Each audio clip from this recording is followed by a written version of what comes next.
Então, a taxa de juros aqui é um output. O modelo está me dando o quê? O que o modelo está me dando de saída? Uma taxa de juros. E aí eu analiso o risco associado ao projeto e tomo a decisão se eu faço ou não. Está todo mundo comigo? Vou fazer esse investimento ou não? Bom, se a taxa interna de retorno que ele gera é compatível com o risco associado a ele, se isso me agrada, se isso é interessante para a nossa empresa, a gente faz. Se não, a gente não faz. Combinado? Está todo mundo junto comigo? Tem um outro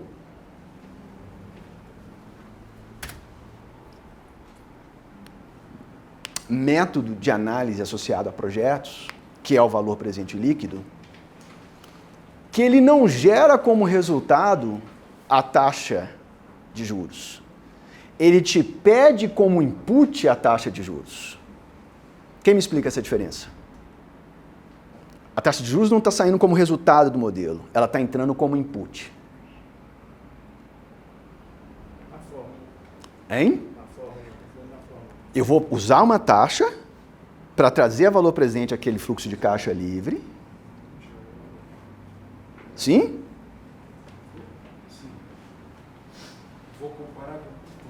Vou comparar com o investimento e aí eu vou ter um valor presente líquido positivo ou negativo. Está todo mundo comigo?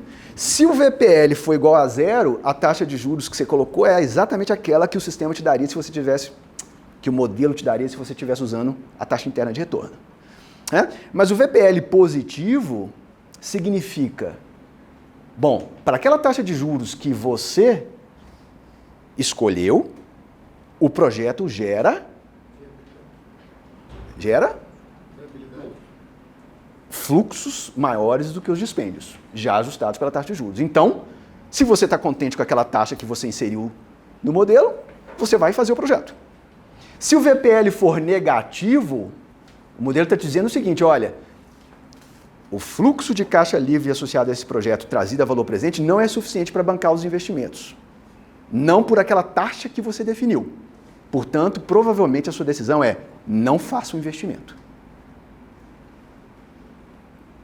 Fez sentido para todo mundo? Então, a taxa de juros aqui passou a ser o input, a entrada do modelo, e não mais a saída, como na taxa interna de retorno. Ok? Todas essas caixinhas aqui, vocês poderiam montar projetos, não poderiam? Pensar cada caixinha dessa como um projeto? Aí você vai somar isso tudo aqui, você chegar na empresa. A empresa é uma coleção de projetos. Só que ao invés da gente usar esses métodos, payback, taxa interna de retorno, valor presente líquido, que eu citei aqui, nós vamos poder usar um outro método, porque a empresa, ao contrário do projeto, tem uma coisa a mais. O que a empresa tem? A empresa tem vida, né? E se ela tem vida, se ela já tem vida, o projeto não aconteceu ainda, a empresa já está acontecendo. O que a empresa tem de input adicional para mim? Dinamismo, que se traduz em números, e esses números estão expressos aonde? Onde estão os números da empresa? Nas demonstrações financeiras dessa empresa. Que é uma coisa que eu não tenho no projeto, né? No projeto eu tenho algo pro forma, algo que eu estou criando com base nas minhas estimativas, com base nas minhas expectativas. Mas uma empresa tem um demonstrativo financeiro, não tem? Tem uma demonstração de resultado do exercício, uma demonstração de fluxo de caixa, um balanço patrimonial. Isso existe no âmbito da empresa. Então a gente vai usar esses inputs também aqui. Combinado? Vamos usar esses inputs aqui. E vamos usar esses inputs de que forma? Bom, tem algumas formas, né? Uma das mais conhecidas é o método do fluxo de caixa descontado. Já ouvimos? Não? Nunca? Olha que legal. O que a gente vai fazer?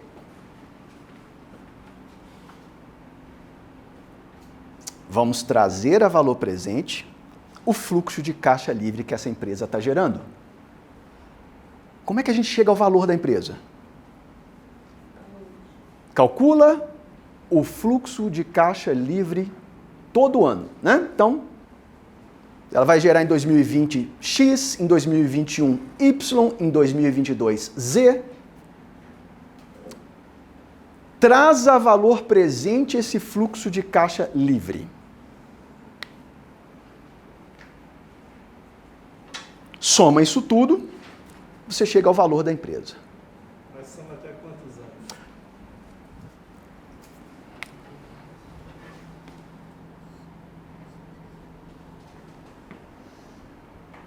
Sua pergunta é essa daqui, não é? Qual é o horizonte de análise? Me responda. Quantos anos você quer fazer? 2, 5, 10, 20? É, a pessoa que escolhe. O analista que escolhe? A gente poderia fazer, então, um fluxo de caixa descontado por 5 anos? Você estaria satisfeito? 10 anos? O que você acha que seria razoável? O que você entende que seria razoável em matéria de horizonte de análise? 10 anos? 5 anos? 3 anos? Aí depende também da pressa da pessoa que quer fazer análise dos objetivos. O que você está me dizendo é que quanto maior o horizonte de análise, mais difícil vai ser o exercício. Ou seja, mais tempo eu vou gastar para fazer o exercício. Sim? Quanto mais tempo, mais especulativo você é. Quanto mais tempo, mais difícil vai ser o exercício? Era isso que você estava falando? E também depende da empresa, que cada empresa você vai analisar de uma forma. Cada segmento, cada... Vai ter um segmento menos, talvez, volátil, onde eu vou conseguir um horizonte maior e outro um horizonte menor. É isso? Parece razoável. Mas, a princípio, quanto maior o horizonte, mais assertiva vai ser a tua análise. Assertiva, quanto maior o horizonte, mais... Deixa eu ver se eu entendi. Mais próximo. Do valor intrínseco da empresa. Claro. Porque senão, se eu fizer um horizonte muito curto, eu estou deixando muito fora. Né? Sim. A gente falou disso no payback, né? Deixar o valor residual, negligenciar o valor residual. Né? A gente falou isso lá quando a gente discutiu o payback, né? Então, o que a gente vai fazer? A gente vai definir um horizonte de análise que seja razoável do ponto de vista de complexidade, porque não adianta montar um horizonte de 50 anos. Dificilmente você vai ver um exercício de avaliação com 50 anos de horizonte de análise. Tá? Mas a gente também não vai fazer 2 anos, porque a gente vai deixar muita coisa de fora. Vamos combinar que a gente vai fazer, por exemplo, 10 anos, e o valor residual vai ser considerado como valor residual. O que eu quero dizer com isso? A gente vai focar nossa análise nos 10 anos e vai dar um tratamento mais simples para o valor residual.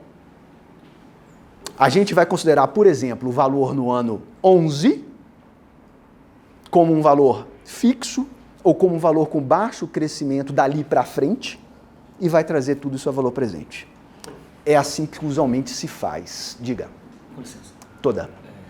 E eu vou te explicar por quê. Só um minutinho. Mas segmentar também não ajudaria? Por exemplo, como é que eu faço uma avaliação numa questão de uma empresa de tecnologia? A Nokia era o top de celular. E de repente, quebra estrutural no mercado de telefonia, acabou muito forte, mas você deixou de ser uma empresa a primeira e passou a ser uma empresa... A 10ª. Hã? Eu tenho uma modificação... Repara no problema de ter um horizonte de análise muito significativo, muito grande, para voltar no teu ponto. Esse setor pode mudar completamente em 10 anos. Por isso que eu falei quando em relação à segmentação. Em relação a cada Petróleo. segmento vai... Quando você olha para o mercado de petróleo daqui a 20 anos, você enxerga esse mercado que a gente tem hoje? Nunca. Né? Difícil imaginar, né? Diferente de 20 anos atrás, né? Diferente de 20 anos atrás. Eu olhava que era o futuro. Ou seja, o mesmo exercício de análise para o setor de petróleo 20 anos atrás seria diferente do exercício hoje. Perfeito. É isso. E aí a gente vai definir o horizonte de investimento com base em... Desculpa, o horizonte de análise com base nisso. Hã? Professor, o mix é possível? Como? Mix. Que- Porque os colegas comentaram sobre a tomada de decisão aí para fazer. A gente pode fazer o tamanho da empresa versus se é tecnologia, se não é. Certamente. A gente pode fazer um mix e definir o tempo. A decisão é de você, analista. Tem uma série de fatores. É startup? Não é. Essa é tecnologia? Não é. Tem uma série de fatores aqui. é aquilo que eu disse para vocês no início da aula. A gente não tem tempo de aprofundar todos os pontos aqui. Mas aqui a gente gasta meia aula no curso. A gente vai discutir o horizonte de análise, a gente vai discutir o valor na perpetuidade. Como é que a gente vai tratar a perpetuidade? Uma das formas de tratar a perpetuidade é imaginar que a receita líquida gerada para a empresa a partir do ano 11 não cresce mais. Ou, eventualmente, começa a decrescer. Nokia. Para mitigar esse risco, ou pode acabar. Professor, tem uma nova, Uber, 5 bi de prejuízo. Essa é uma outra história. A gente me dá um tempinho que a gente já vai chegar lá. O fato é, existem várias formas de tratar a questão do horizonte de análise, tá? Inclusive, dependendo do segmento, desconsiderar o valor residual. Podemos chegar até esse extremo, dependendo do segmento, desconsiderar o valor residual. Não, eu só consigo trabalhar esse exercício por 8 anos, eu desconsidero de 8 anos para frente. Pode até chegar a esse ponto extremo, para alguns setores, tá? Pode acontecer, né? Mas não é só essa pergunta, né? Se eu vou trazer a valor presente, eu tenho que escolher uma taxa de juros para trazer a valor presente, né? E qual é essa taxa de juros?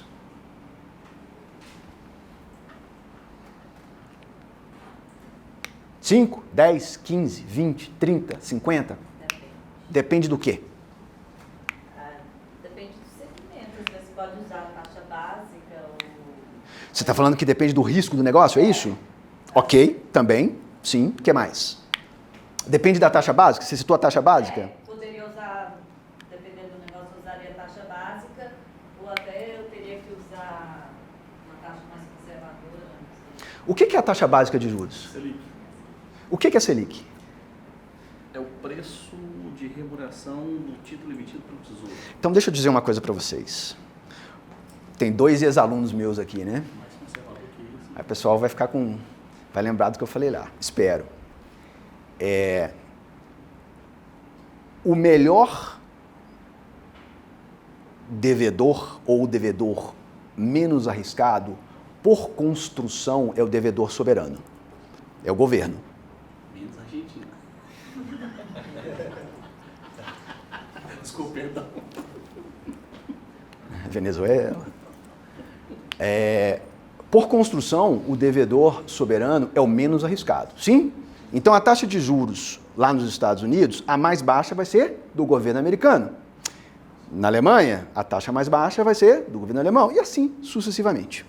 Quando você traz a empresa para esse modelo, a taxa de juros que essa empresa vai ter que pagar para alguém que empresta dinheiro para ela vai ser um pouquinho maior do que a taxa que se cobra do ente soberano. Está todo mundo comigo? Do governo.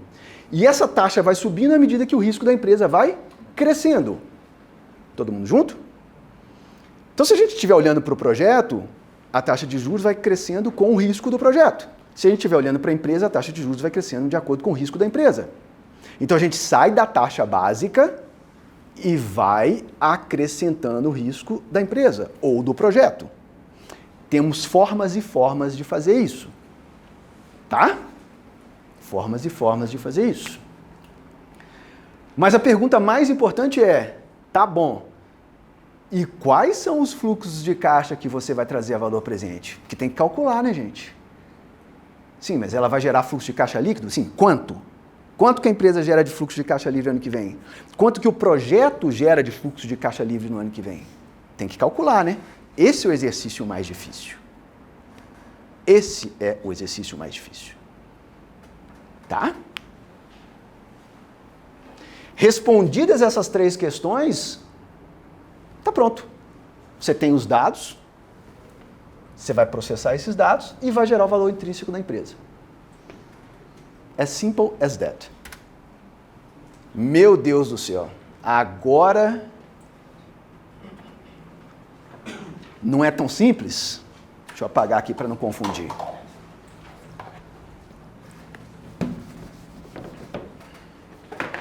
Se eu pedisse para vocês o fluxo de caixa ser descontado, o que eu vou trazer valor presente?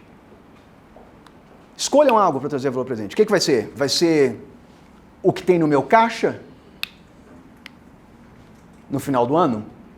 Vai ser o lucro no final do ano? O que vocês escolhem? Vai ser qualquer outra medida? O que eu trago a valor presente? O que tem no caixa no final do ano? Não. Paguei, recebi, a minha empresa ficou com tanto no final do ano, está lá no caixa, é aquilo que eu trago a valor presente? Projeção que ela tem de receber, por exemplo, com as vendas, ela faz uma projeção, ela coloca algumas estimativas, por causa disso, você vai projetando. Então, deixa eu ver se eu entendi. Lá em 2020 eu vou ter tanto de vendas, vou ter tanto de custo associado a essas vendas, então eu tenho estimativa de quê? Ela usa as premissas do crescimento dela. Para gerar uma estimativa de quê? Lucro. Lucro. Então a gente está saindo do lucro. Lucro estimado para os anos T, T mais 1, T mais 2, T mais 3, até o ano que você definiu no horizonte de análise. Ok? Bom, aí a gente vai fazer uma série de ajustes que eu não vou ter tempo de explicar para vocês. Depois a gente pode ver isso com calma em uma outra oportunidade. Né? Mas todos esses ajustes estão sendo feitos por uma única razão. O lucro contábil, ou a contabilidade, criou um negócio legal, que se chama regime de competência. Por que a contabilidade criou esse regime de competência? Porque, olha só, não era muito mais fácil ficar no regime de caixa? Entrou X, saiu Y, sobrou Z, X menos Y. Mas aí isso não reflete a realidade. Me explique mais.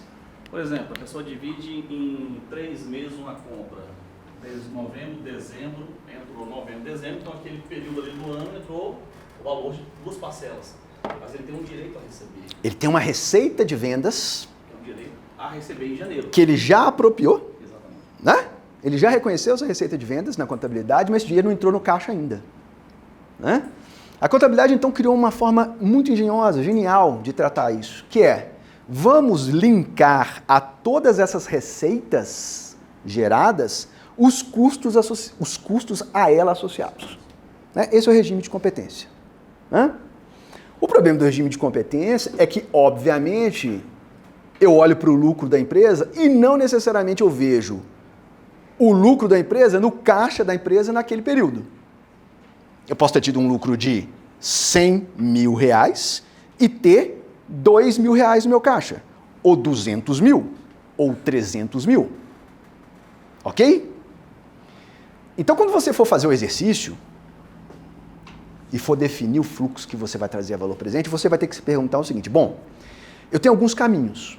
Eu poderia, trazer a valor presente o fluxo de dividendos esperados para os próximos 10 anos. Não é um caminho? Eu poderia. Existem setores onde a gente faz isso. Por exemplo, no setor de seguros. A gente tem empresas que distribuem boa parte do lucro, então costuma-se no setor de seguros fazer avaliação trazendo a valor presente os dividendos esperados. Mas não é a praxe. A praxe é trazer a valor presente uma coisa que eu estou chamando de fluxo de caixa operacional livre. Tudo que a empresa está gerando de fluxo de caixa, tudo que eu estou estimando de geração de fluxo de caixa operacional. E esses ajustes estão sendo feitos por causa disso. Tá? Por que eu estou chamando de fluxo de caixa operacional? O que eu estou tirando daí? Os investimentos eu estou trazendo de volta aqui no... Tá vendo o CAPEX? Então, você teve lá, você vendeu seus produtos, teve o custo associado a eles, sobrou alguma coisa. Mas você vai ter que investir numa máquina no ano que vem. Vai sair dinheiro da empresa, né, do bolso da empresa. Então, eu estou subtraindo esse CAPEX por causa disso. Tá ok? Mas, onde estão os juros aqui? Provavelmente a empresa vai ter que se financiar em algum momento da vida dela. Onde estão os juros aqui?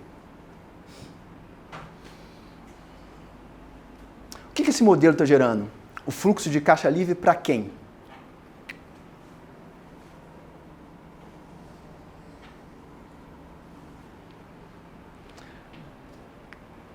Quem financia uma empresa?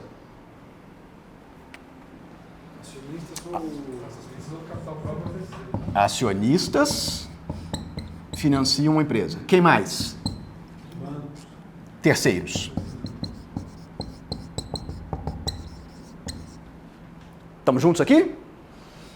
Então aqui a gente tem o capital, né? O equity, e aqui a gente tem a dívida financeira. Sim? Desse mix de financiamento sairá a forma como essa empresa se endivida. Quando eu calculo o valor da empresa usando essa metodologia, eu estou calculando o valor da empresa para quem? Para esses dois agentes. Para esses dois agentes. Acionistas e detentores de dívida. Para esses dois. Ok? No limite, a gente quer chegar ao valor da empresa só para esse daqui. Então, depois que a gente calcular o valor presente do fluxo de caixa livre para a empresa, o que a gente tem que subtrair? A parte dos terceiros, que é o quê?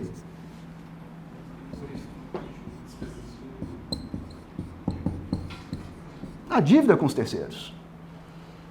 Vamos supor que a gente chegou aqui a um valor de R$1 bilhão,